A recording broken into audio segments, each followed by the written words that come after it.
Hello dear students. As you know कि हमने class 12th Bose के लिए जेके बोस के लिए एक सीरीज स्टार्ट की है जिसपे हमने इलेक्ट्रोस्टैटिक्स को 4 लेक्चर्स में ख़त्म किया है। तो जहाँ पे खाली हमने वो क्वेश्चंस पढ़े जो यूजुअली एक्सपेक्टेड है एग्जामिनेशन में, ठीक है। तो इसी तरह हम आगे यूनिट नंबर सेकंड पे, ठीक है, this is the unit second, electric current, ठीक। तो इसके भी देखेंगे हम एक दो लेक्चर्स में, इसको हम ख़त्म करेंगे। तो नोट्स आपको एज यूजुअल X3 फिज़िक्स जो है उसके टेलीग्राम पे मिल जाएंगे, ठीक है। आपको टेलीग्राम में X3 फिज़िक्स टाइप करना है तो आप वहाँ पे ऐड हो जाओगे, ठीक है ना। तो देखते हैं यहाँ पे जो इम्पोर्टेंट क्वेश्चन है, पहला ही क्वेश्चन। देखो मैं, हम यहाँ डिटेल में नहीं पढ़ रहे हैं, बस वही इम्पोर्टेंट क्वेश्चंस पढ़ रहे हैं जो एग्ज़ाम में आते हैं, ठीक है। तो जितना आपको वहाँ पे लिखने की ज़रूरत है एज़ पर बोर्ड, जितनी आपकी रिक्वायरमेंट है उतना हम बस उतना ही पढ़ रहे हैं, ठीक है। तो यहाँ पे पहला ही क्वेश्चन जो है जो हम पढ़ रहे हैं दैट इज़ ड्रिफ्ट वेलोसिटी, ठीक है। ड्रिफ्ट वेलोसिटी और इसकी एक्सप्रेशन, ड्रिफ्ट वेलोसिटी और इसकी एक्सप्रेशन, ठीक है। अब देखो ध्यान से आप ये चीज़ देखो कि ड्रिफ्ट वेलोसिटी क्या होती है। मैं पहले समझाने की कोशिश करूँगा यहाँ। देखो, मानो ये आपका कोई भी कंडक्टर है, ठीक। ये आपके पास कोई भी कंडक्टर से पहले कंडक्टर का मतलब समझते हो ना, कोई भी जहाँ पे फ्री इलेक्ट्रॉन्स होंगे और जब भी आप पोटेंशियल डिफरेंस देते हो तो वहाँ पे करंट फ्लो करती है। करंट एक्चुअली क्या होता है? फ्लो ऑफ इलेक्ट्रॉन्स, ठीक है। अब देखो क्या है। तो यहाँ पे कंडक्टर में बहुत सारे large number of free electrons होंगे। मानो ये इलेक्ट्रॉन्स हैं, ठीक, ये बहुत सारे फ्री इलेक्ट्रॉन्स हैं। तो क्या होते हैं ये फ्री इलेक्ट्रॉन्स जो है ना, देखो मैं वर्ड्स पे वर्ड्स लिखूंगा। ये इनकी होती है थर्मल स्पीड, ठीक है। इनकी होती है थर्मल स्पीड। ये थर्मल स्पीड जो होती है ना, ये 10⁵ से लेके 10⁶ मीटर पर सेकेंड होती है। लेकिन ये रैंडम होती है। रैंडम होने का मतलब क्या है कि मानो ये जो इलेक्ट्रॉन यहाँ पे है, ये इधर आगे चला, इसके साथ टकराया, फिर यहाँ चला, इसके साथ टकराया, फिर आगे चला, इसके साथ टकराया और वापस यहीं पे पहुँच गया, ठीक है। तो रैंडमली आगे पीछे उसका हासिल क्या होता है, नेट क्या होता है, वो ज़ीरो होता है। तो मैं कहूँगा एवरेज इसकी वेलोसिटी कितनी है? एवरेज वेलोसिटी जो है वो ज़ीरो है। कहाँ पे ज़ीरो है? जब इसकी थर्मल स्पीड थी। डन। तो उसके बाद मैं क्या कर लेता हूँ, मैं इसमें इलेक्ट्रिक फील्ड लगा लेता हूँ, ठीक। इलेक्ट्रिक फील्ड मैंने लगाया, ये इलेक्ट्रिक फील्ड, इसकी डायरेक्शन ऐसे, तो इसका मतलब मैंने यहाँ से पॉजिटिव दिया है और यहाँ पे नेगेटिव दिया है, ठीक है। इलेक्ट्रिक फील्ड जो होता है in the form of potential भी लगाया जाता है। तो जो ही मैंने यहाँ पे पोटेंशियल दिया या इलेक्ट्रिक फील्ड सेटअप किया, तो अब यही इलेक्ट्रॉन जो अभी तक आगे पीछे कर रहा था, यही इलेक्ट्रॉन, ठीक है, इस पे एक फोर्स लगेगा, ये इलेक्ट्रॉन आगे चलना स्टार्ट करेगा, इसके साथ टकराएगा और रुक जाएगा, ठीक है। तो रुकने को, जब ये कुछ टाइम के लिए रुक जाएगा, उसको हम कहते हैं रिलैक्सेशन टाइम, ठीक है। उसको हम कहते हैं रिलैक्सेशन टाइम। रिलैक्सेशन टाइम होता है time between the two successive collisions, ठीक। उसके बाद ये थोड़ा सा आगे चलेगा, इसके साथ और फिर टकराएगा और फिर रुकेगा, ठीक है। तो ये हो गया इसका रिलैक्सेशन टाइम। तो ये देखो, जो ही मैंने इलेक्ट्रिक फील्ड सेटअप किया, एक फोर्स आया। फोर्स ने इस इलेक्ट्रॉन को अब क्या किया, इसने एक डायरेक्शन दी इसको, अब ये आगे चल रहा है, कोलिजन हो रहा है, रुक रहा है और फिर आगे चल रहा है। अब इसकी एवरेज वेलोसिटी कितनी होगी, उसी को हम कहते हैं ड्रिफ्ट वेलोसिटी, ठीक है, क्योंकि अब ये ड्रिफ्ट हो रहा है। Now the electron is drift in one direction under the action of electric field, ठीक है। यही हमें देखना है और इसकी हमें क्या करना है, इसकी हमें एक्सप्रेशन भी निकालनी है, ठीक है। तो अब आपको ये शायद समझ आया होगा। मैं आपको चलता हूँ सीधे नोट्स पे। तो एज यूजुअल पहले क्या देखोगे आप, देखो जिन वर्ड्स को मैं हाईलाइट करूंगा बस उन्हीं को आप देखोगे। क्या होती है, जो फ्री इलेक्ट्रॉन्स होते हैं, देखो यहाँ पे फ्री इलेक्ट्रॉन्स होते हैं, वो रैंडमली मूव कर लेते हैं। उनकी जो स्पीड होती है, थर्मल स्पीड, वो 10⁵ से 10⁶ ठीक है होती हैं।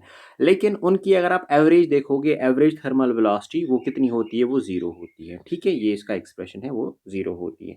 फिर मैं क्या करूँगा, मैं यहाँ पे इलेक्ट्रिक फील्ड सेटअप करूँगा, ठीक। ये देखो यहाँ पे इलेक्ट्रिक फील्ड सेटअप किया है।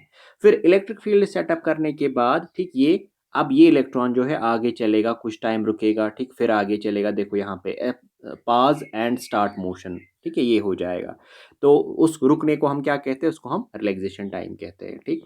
तो उसके बाद अब जो यहाँ पे वेलोसिटी होगी, देखो the drift velocity is defined as average velocity, क्या average velocity with which free electron in a conductor gets drifted in direction opposite to the direction of electric field. ठीक है, इलेक्ट्रिक फील्ड जो ही आपने लगा लिया, तो उसके बाद अब देखो इलेक्ट्रिक फील्ड की डायरेक्शन ऐसे हैं और ये जो इलेक्ट्रॉन है इसके अपोजिट डायरेक्शन में, आप देखो ऐसे आ रहा है, ऐसे, ठीक है, ड्रिफ्ट हो रहा है। फिर उस वेलोसिटी को निकालना, ठीक है, एवरेज एक्चुअली आप वेलोसिटी निकाल रहे हो, ठीक, उसकी को हम क्या कहते हैं, ड्रिफ्ट वेलोसिटी। ड्रिफ्ट क्यों? क्योंकि it is being actually drifted by electric field. ठीक, तो आप इसकी एक्सप्रेशन देख लो। ये मेरे पास एक इलेक्ट्रॉन है, जो ही मैंने इलेक्ट्रिक फील्ड सेटअप किया इस डायरेक्शन में, तो इलेक्ट्रॉन जो है अपोजिट डायरेक्शन में चलना स्टार्ट करेगा। ठीक है, तो अब इसको it is being drifted by this electric field, यानी इस पे फोर्स लग रहा है। ठीक, तो फोर्स आपको दिया गया है F is equal to minus e into E. ठीक, अब आप बोलोगे ये कहाँ से आया, ये आपने कहाँ से लाया? आपके पास है ना electric field is equal to force पर यूनिट चार्ज, है ना, ये तो आपने पढ़ा होगा इलेक्ट्रिक फील्ड में। तो इलेक्ट्रिक फील्ड जो यहाँ पे चार्ज कौन है, यहाँ पे चार्ज इलेक्ट्रॉन है। ठीक है, तो मैं क्या लिखूंगा, E is equal to F divided by e. तो ये जो F आएगा, F किसके बराबर आएगा, E into capital E. What is E? This is electron. What is this is electric field. Minus क्यों आया? क्योंकि अपोजिट डायरेक्शन में। ठीक है, तो ये देखा आपने पहले, ये कहाँ से आ गया। उसके बाद जो ही आप आगे देखोगे, अगर मैं देखूंगा यहाँ पे हमारे पास फोर्स किसके बराबर होता है, मास इंटू एक्सेलरेशन। तो यहाँ से मुझे बताओ एक्सेलरेशन किसके बराबर आएगा, फोर्स डिवाइड बाय मास। ठीक, तो अब यहाँ पे अगर ऊपर आप देखोगे जो मेरे पास एक्सेलरेशन आ जाएगी, एक्सेलरेशन मेरे पास किसके बराबर होती है, F divided by m. F का वैल्यू जरा यहाँ से ले आओ, वो कितना आ जाएगा, minus e divided by m. ठीक, ये मेरे पास किसका वैल्यू आया, ये मेरे पास एक। निकालना क्या है, निकालना हमें है वेलोसिटी, है ना एक्चुअली। फिर वो ड्रिफ्ट है, एवरेज है, या क्या है, निकालना है हमें क्या, वेलोसिटी। क्या आपको आपको पता है हमारे पास एक वेलोसिटी होती है, वेलोसिटी निकालने की formula v is equal to u plus a t, है ना ये। अब मैंने इसी को यूज क्यों किया, मैंने इसी को यूज क्यों किया, देखो v मुझे देगा, यहाँ इसके बदले वी डी लिखूंगा, यानी ड्रिफ्ट वेलोसिटी। यू इनिशियली जो इलेक्ट्रॉन था वो रेस्ट पे था, तो ये जीरो आ जाएगा, प्लस ए मेरे पास, ये मैंने ए लिख दिया, और टी जो है मैंने कहा था, टी जो होता है यहाँ पे वो रिलैक्सेशन टाइम होता है। ठीक है, वो relaxation time, and this relaxation time is denoted bye tau. तो यहाँ पे लिख दिया मैंने टाउ। ठीक, और ये यहाँ पे V D is equal to, a के बदले वैल्यू बता दो, ए का वैल्यू ये है ना, ये वाला वैल्यू, तो कितना आ जाएगा, minus e divided by m, और यहाँ पे क्या आ जाएगा, यहाँ पे आ जाएगा टाउ। ठीक है, तो ये आपके पास क्या आ गई, ड्रिफ्ट वेलोसिटी की एक्सप्रेशन। ठीक, तो यहाँ पे आप लिख सकते हो ड्रिफ्ट वेलोसिटी जो है आपके पास ई टाउ डिवाइडेड बाई एम। ठीक, अगर मैं इसका मॉड लगा, this is the expression for drift velocity. और यूनिट्स इसके क्या होंगे वो मुझे आप कमेंट में बताओगे। बाय ड्रिफ्ट वेलोसिटी है, कोई भी वेलोसिटी हो, एवरेज हो, ड्रिफ्ट हो, कोई भी हो, उसके यूनिट्स जो होते हैं वो सेम होते हैं। ठीक, मोबिलिटी क्या चीज़ होती है, ठीक है, मोबिलिटी क्या चीज़ होती है। मोबिलिटी जो होता है ना, एक रेशो होता है, किसका रेशो होता है, ये रेशो होता है किसका, जो आपके पास ड्रिफ्ट वेलोसिटी है एंड जो आप इलेक्ट्रिक फील्ड लगा लेते हो, it is a ratio of drift velocity to the electric field apply. ठीक, तो इस इट इज़ डिनोटेड बाय, ठीक, this mobility is denoted by mu, तो mu is equal to V D divided by E. ठीक है, हो गया इतना। अब देखो यहाँ पे आप लिख सकते हो म्यू इज इक्वल टू मुझे बताओ वी डी का वैल्यू बता दो। तो वी डी आपके पास है ना, ड्रिफ्ट वेलोसिटी ये आएगा ना, तो ये आ जाएगा ई टाउ डिवाइडेड बाई, नीचे फिर से क्या आ जाएगा, नीचे ये आ जाएगा। ठीक, तो यहाँ पे आपको ई और ई कैंसिल हो जाएगा, है ना, ई और ई कैंसिल हो जाएगा। तो म्यू आपके पास किसके बराबर आ गया, ई टाउ के बराबर। ठीक है, एक बार फिर से देख लो, is equal to V D, ठीक है, डिवाइडेड बाई ई। ये कहाँ से, ये डेफिनेशन है, it is defined as the ratio of drift velocity with the electric field applied. अब वी डी खुद किसके बराबर है, वी डी बराबर है e tau divided by m, तो e tau divided by m. ठीक है, और अपना क्या आ जाएगा, अपना डिवाइड ई, ये अपना डिवाइड ई, ये और ये कैंसिल, तो क्या होगा, e tau divide by m, e tau divide by m. ठीक, इसको हम क्या कहते हैं, इसको हम मोबिलिटी कहते हैं। ठीक है, और इसका अगर ऐसा यूनिट आपसे पूछा जाएगा, इसका ऐसा यूनिट क्या होता है, इसका ऐसा यूनिट होता है मीटर पर सेकेंड कूलम पर न्यूटन। ठीक है, ये आप मीटर स्क्वायर पर पर वोल्ट, ये दूसरा इसका ऐसा यूनिट है। ठीक है, निकाल के देख लेना। ठीक, तो उसके बाद आगे चल लेते हैं सेकंड क्वेश्चन। तीसरा क्वेश्चन है, इसका देख ले फिर नोट्स पे चले। So it is the relation between drift velocity and electric current. देखो ये मेरे पास फिर से एक कंडक्टर है, दिस इज अ कंडक्टर। ठीक, और मैंने इस कंडक्टर में क्या किया है, इलेक्ट्रिक फील्ड सेटअप किया है, मैंने इसमें पोटेंशियल लगा लिया, ठीक है। तो क्या हो जाएगा, अगर ये पॉजिटिव या नेगेटिव इलेक्ट्रॉन जो है वो इधर ड्रिफ्ट होने लगेंगे, ठीक। तो यहाँ पे इलेक्ट्रिक फील्ड सेटअप हो गया। और अगर ये लेंथ एल है, क्या मैंने आपको इलेक्ट्रोस्टैटिक्स में ही कहा था, अगर लेंथ दिया गया होगा तब आप इलेक्ट्रिक फील्ड लिख सकते हो E is equal to v divided by, वहां पे D लिखा था, यहाँ पे L लिखा क्योंकि मैंने लेंथ L लिया है, ठीक है ना। अगर मैं देखूं इसमें, ये जो मेरे पास ये जो ये है ये वाला कंडक्टर, इसमें टोटल नंबर ऑफ इलेक्ट्रॉन्स कितने होंगे, इसमें टोटल नंबर ऑफ इलेक्ट्रॉन्स होंगे ना n इंटू इसका जो लेंथ है, length L, n into L into A, क्या यही होगा। देखो वॉल्यूम में, टोटल नंबर ऑफ वॉल्यूम में कितने नंबर ऑफ इलेक्ट्रॉन्स हैं वो क्या होगा, that is been calculated by e is equal to n A l, ठीक है। एल क्या है, लेंथ है, ए एरिया है, और एन है नंबर ऑफ फ्री इलेक्ट्रॉन्स, ठीक है।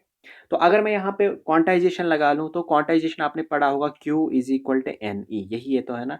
तो टोटल चार्ज अगर मैं निकालूं दैट इज एन इंटू ई, किसके बराबर आया, एन यहाँ पे वो आपके बराबर आया, ठीक है, एन ए एल, ठीक।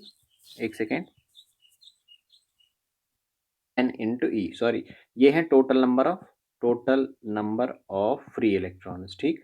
अब देखो Q is equal to total number of free electrons आपके पास कितना है, एन ए एल, ठीक है। और ये हो गया, ये इनटू क्या आ जाएगा, इनटू आ जाएगा ई, ठीक है। तो आपके पास टोटल क्यू कितना निकला, एन ए एल और क्या, ये ई, ठीक। अब देखो आपके पास स्पीड किसके बराबर होता है, स्पीड होता है बराबर वेलोसिटी बाय टाइम, ठीक। यहाँ पे अगर मैं देखूंगा speed is equal to distance by time, क्या हो गया आप लोगों को, आप भी ना पता नहीं क्या क्या बुलवाओगे मुझसे। तो speed is equal to distance by time. तो अगर मैं यहाँ पे देखूंगा स्पीड, अगर मैं ड्रिफ्ट वेलोसिटी की बात करूँ तो मैं लिखूँ drift velocity is equal to distance, distance कितनी है एल डिवाइडेड बाय टाइम, कितना है रिलैक्सेशन टाइम, तो टाउ, ठीक है। दिस इज क्या, अगर मैं इसको यूज करूँ बेसिक, तो यहाँ पे मैं अगर टाइम टाउ का वैल्यू निकालूं, क्या वो आ जाएगा L divided by V D, ठीक है। इसको अगर मैं यहाँ से निकालूं V D is equal to L divide by tau, तो tau is equal to L by V D, ठीक। अब मुझे बता दो मुझे क्या निकालना है, मुझे निकालना है इनके बीच में relation, relation between drift velocity and current. तो आई किसके बराबर होता है, करंट किसके बराबर होता है, चार्ज पर यूनिट टाइम, ठीक। अब क्यू का वैल्यू कहाँ से निकला, क्यू आपका वैल्यू आपका ये निकला, कितना है वो, n A L e divide by tau, किसके बराबर है, L divided by V D, ठीक। एल और एल गया तो कितना निकला, n e A V D, ठीक है। दिस द रिलेशन, तो I is equal to n e A V D, this the relation between drift velocity and electric current, ठीक है ना। अच्छा, दूसरी चीज अगर आप देखोगे, आपको जो मोबिलिटी थी, मोबिलिटी किसके बराबर निकली थी, v D divided by e, electric field, है ना। तो यहाँ पे अगर आप देखोगे तो यहाँ पे आप इसका यूज कर सकते हो ना, देखो कैसे, यहाँ पे अगर मैं वी डी का वैल्यू निकालूं वो कितना आ जाएगा, इसमें से अगर वी डी का वैल्यू निकालूं वो आ जाएगा मुझे म्यू ई, है ना, म्यू ई का आ जाएगा।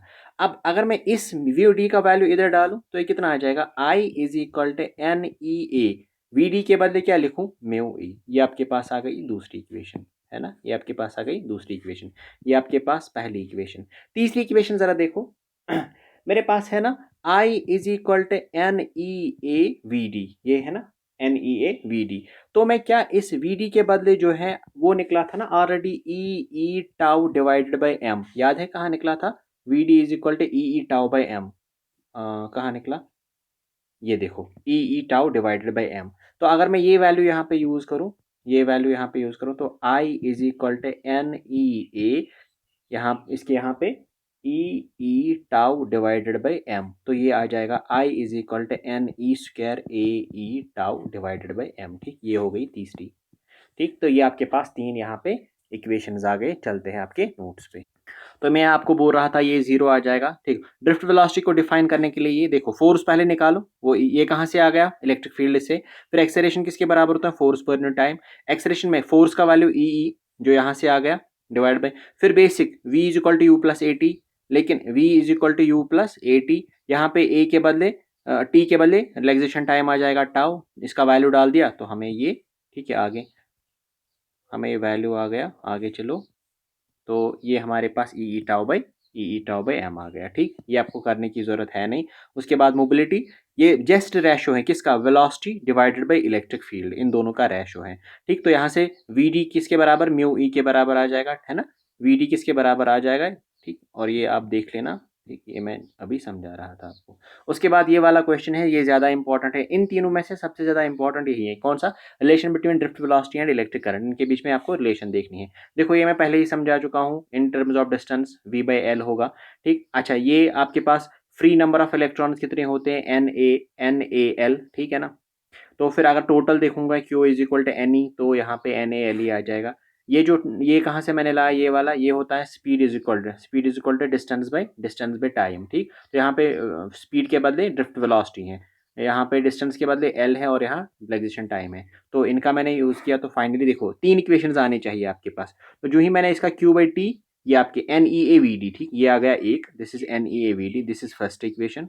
दूसरी, अगर मैं यहाँ पे इसका यूज़ करूँ VD का म्यू ई, तो ये दूसरी आपके पास NeA म्यू ई, ये होगी दूसरी आपके पास। और अगर मैं यहाँ पे VD का यूज़ करूँ, तो ये NE² AE tau by M, ठीक है, ये आपके पास तीसरी।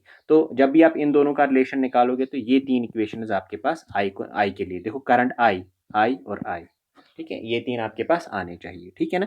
इलेक्ट्रिक करंट में से कम पूछा जाता है, इसमें हमें उतना टाइम नहीं लगेगा, 2 लेक्चर में शायद ये कंप्लीट हो जाएगा।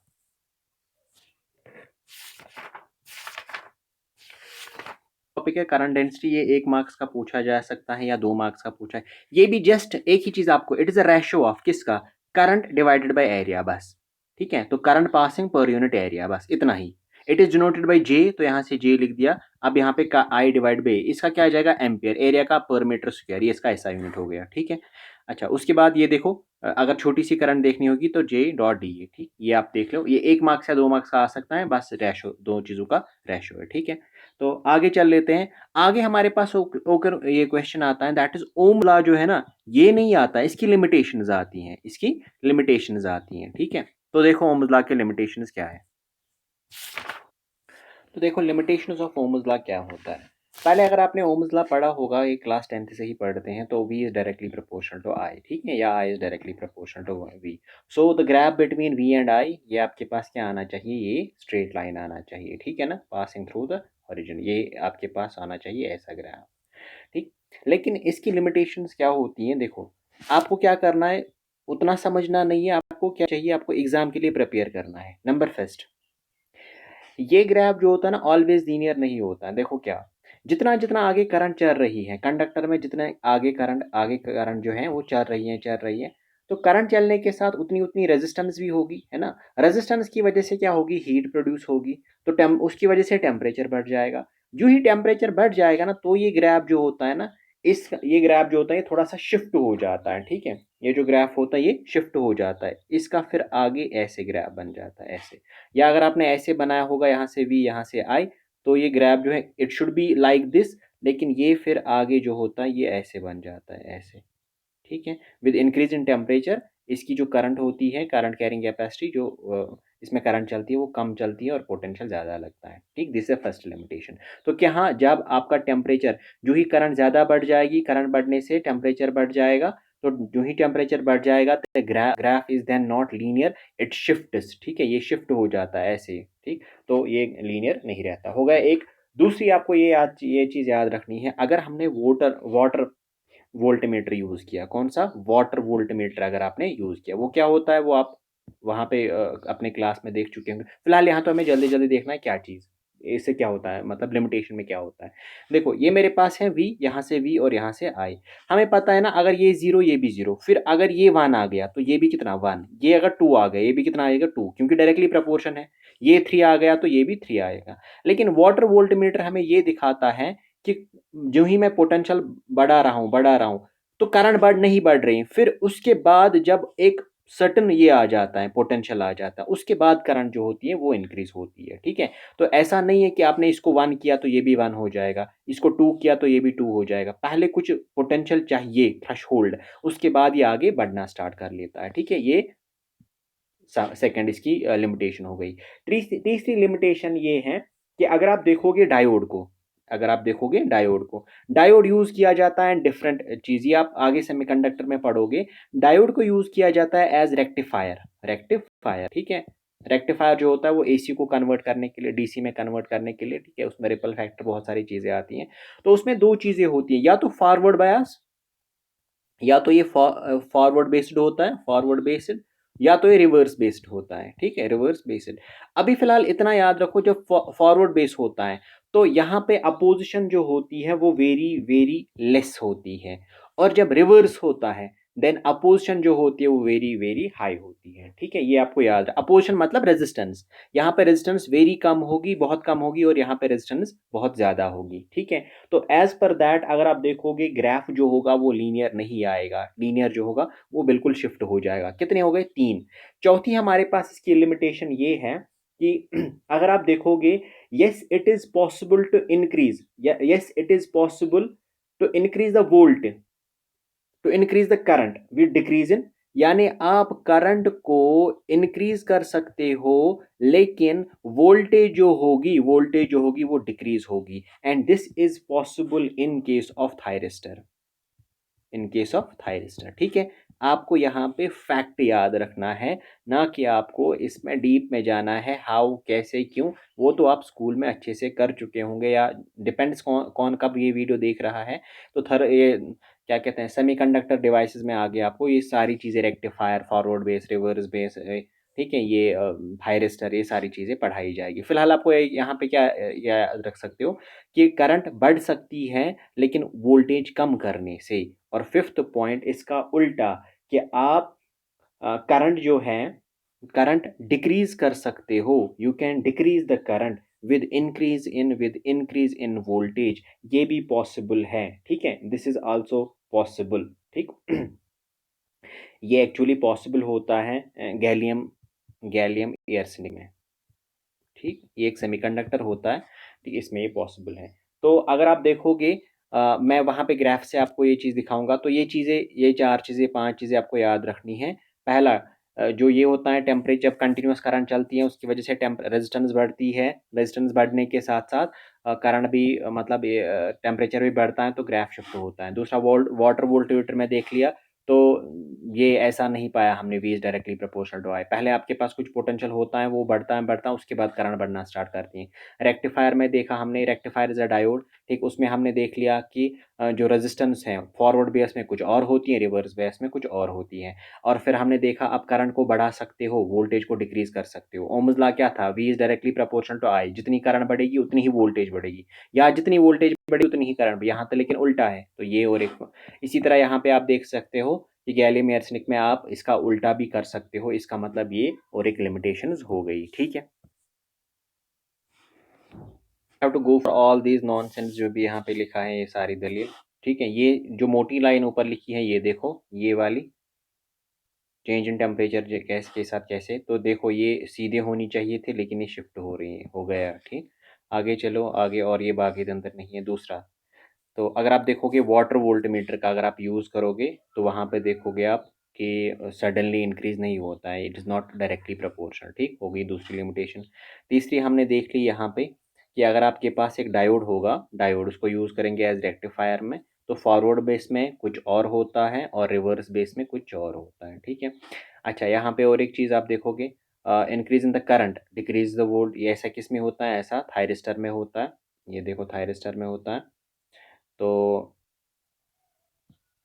और अगर आप देखोगे डिक्रीज इन द करंट, ठीक, ये भी पॉसिबल है जो भी मैं समझा रहा था। तो इनके अलग अलग यहाँ पे ग्राफ्स बने हैं, वो भी आप, ठीक है, मेंशन कर लेना एग्जाम में, ठीक है ना। पहले कुछ चीज़ें क्लियर कर लेते हैं। रेजिस्टर क्या होता है? रेजिस्टेंस आपको पता है, इट इज़ द प्रॉपर्टी, या अगर एक आपके पास इलेक्ट्रॉन है, ये चल रहा है, दूसरे इलेक्ट्रॉन या जिसने एटम्स आयन जो भी कंडक्टर में होंगे वो उसका अपोजिशन करेंगे, चलने नहीं देंगे, उसको हम क्या कहते हैं? रेजिस्टेंस, ठीक है। उसके बाद रेजिस्टर होता है ऐसा डिवाइस जिसकी वजह से रेजिस्टेंस होती है, ठीक। तो अब यही रेजिस्टर जो होता है ये दो तरीके का हो सकता है, या तो वेरिएबल रेजिस्टेंस होगी, ठीक, वो तो हमें निकालनी है, या फिक्स्ड रेजिस्टेंस होगी, ठीक है ना, या फिक्स्ड होगी।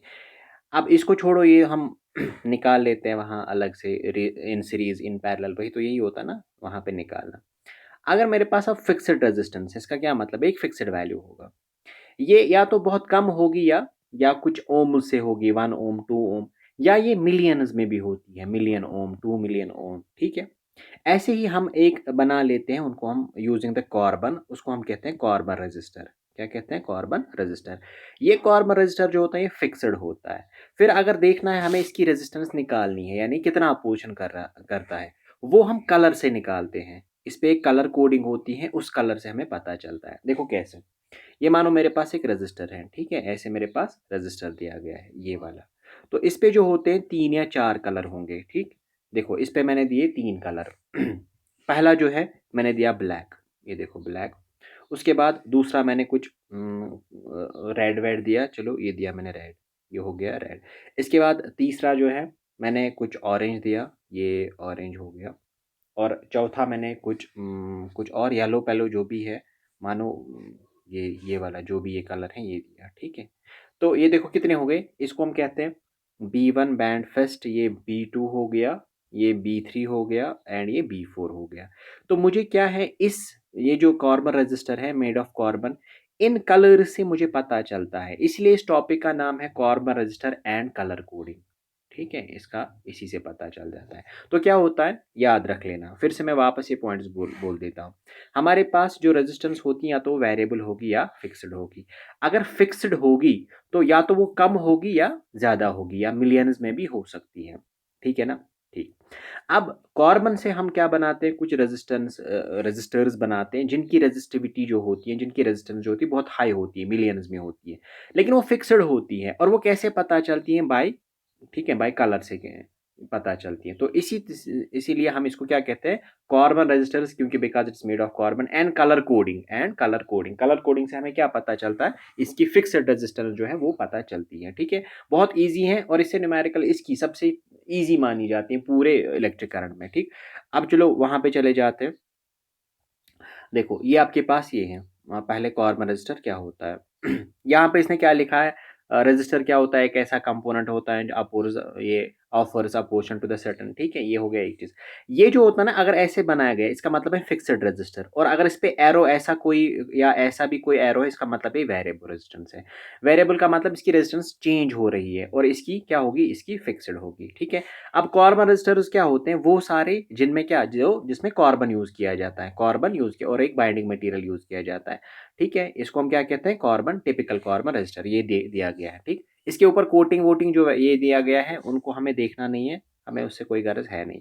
अब देखो यहाँ पे इसकी जो फिक्स रेजिस्टेंस है ना, वो ऐसे पता चलती है। इस पे क्या, इस पे यहाँ पे कलर होते हैं, ये अलग अलग कलर होते हैं, 3 4 4 कलर, या तो ये 3 होंगे या 4 होंगे, ठीक। देखो अब आपको अगर इसकी निकालनी है ना रेजिस्टेंस, ये कितनी है, ये कैसे निकलती है, देखो ये कैसे निकलती है। आपको क्या करना है, ये चार्ट बनाना है। ये आपके पास B1 हो गया, ये देखो ये आपके पास B1 हो गया, ये B2 हो गया, ये B3 हो गया एंड ये B4 हो गया, ठीक है। ये एक्चुअली क्या दिखाते हैं, अलग अलग कलर्स, मतलब ये बैंड फर्स्ट, ये बैंड सेकंड, बैंड थर्ड, पहला कलर कैसा है, दूसरा कलर कैसा है, तीसरा और चौथा कैसा है, ठीक है। कभी कभी ये होता भी नहीं है, क्योंकि ये खाली, अगर आप नीचे देखोगे खाली 2 में पाया जाता है, किसमें, गोल्ड एंड सिल्वर में, ठीक। अगर नहीं पाया गया तो इसका मतलब खाली 3 होंगे। डन। अच्छा, अब देखो करना क्या है, आपको सबसे पहले आपको ये कलर याद रखने हैं, ठीक। कलर देखो, कलर तो मैं सिखाऊंगा अभी कैसे याद करने हैं। ये आपको ये सीधे जो बैंड B1 है, देखो क्या स्टार्ट करोगे, 0 से, 0 1 2 3 4 5 6 7 8 9, और उसके बाद डैश डैश। डन। इसी तरह अगर आप ये देखोगे सेकंड, तो ये भी 0 1 2 3 4 5 6 7 8 9, ये भी ऐसे याद रखोगे। और यूं ही आप मल्टीप्लायर देखोगे, यानी इसका मतलब होता है राइट साइड में कितने जीरोस डालने हैं, ठीक है। तो यहाँ पे 10 raise power 0, anything raise power 0 वो 1 होता है। देखो इसने, इसको पता है ना, आप जैसे स्टूडेंट्स हैं यहाँ, तो इसने लिख के रखा है anything raise power 0 is equal to 1। फिर आप, वरना आप क्या करते हो, 10 raise power 0 is equal to 0। आप पे भरोसा नहीं है ना। अच्छा, तो यहाँ पे 10 रेज पावर 0 1 2 3 4 5 6 7 8 9, यहाँ 9 के बाद -1 एंड -2, यहाँ पे ध्यान रख देना, -1 एंड -2 है। और खाली इन दोनों में टॉलरेंस पाई जाती है +-5 या +-10। डन, इतना हो गया। अब देखो, तो ये चार्ट तो आपको बनाना आ जाएगा, ठीक। क्या करना है आपको, अब पहले इनको ये सीख लेते हैं, फिर मैं उधर में। तो यहाँ पे आपको क्या याद रखना है, देखो आपको ये कोड याद रखना है, ये याद रखना है, B B Roy of Great Britain, B B Roy of Great Britain, Britain has very good wife wearing gold silver necklace, ये आपको याद रखना है, ठीक है।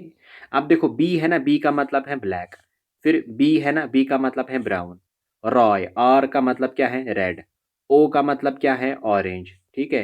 वाई का मतलब क्या है, येलो। उसके बाद ऑफ से यहाँ कुछ नहीं है, B B Roy of Great Britain. Great का मतलब, जी का मतलब ग्रीन, फिर बी का मतलब ब्लू, पहला पहला वर्ड। हैज़ का मतलब कुछ नहीं, वी का मतलब वायलेट, ग्रे, फिर आगे ऐसे, फिर वाइट, गोल्ड एंड सिल्वर। ठीक है, ये आपको ऐसे करना है। ठीक आप देखो, मानो मैं उधर से सिखा लेता हूँ अलग से, ताकि ये आपको यहाँ पे समझ आए। देखो कैसे बनाना है आपको चार्ट। जो ही एग्जाम में आएगा, पहले आप वो अंदर लिखोगे, ऊपर ये फिक्स्ड होता है, दूसरा ये वेरिएबल होता है। फिक्स्ड जो होता है, अगर कार्बन का बनाएंगे उससे बहुत हाई रेजिस्टेंस आती है, ठीक है। तो उसमें जो फिक्स्ड होती हैं वो कैसे निकालेंगे हम, ठीक है। देखो आपको क्या करना है, पहले क्या लिखना है, इसमें कलर लिखना है। लिखा यहाँ पे कलर, उसके बाद ये बैंड B1 हो गया, उसके बाद ये बैंड B2 हो गया, उसके बाद ये बैंड B3 हो गया, और ये बैंड B4 हो गया। ठीक है, अगर आपको कुछ नहीं याद नहीं, सीधे B1 B2 B3 B4।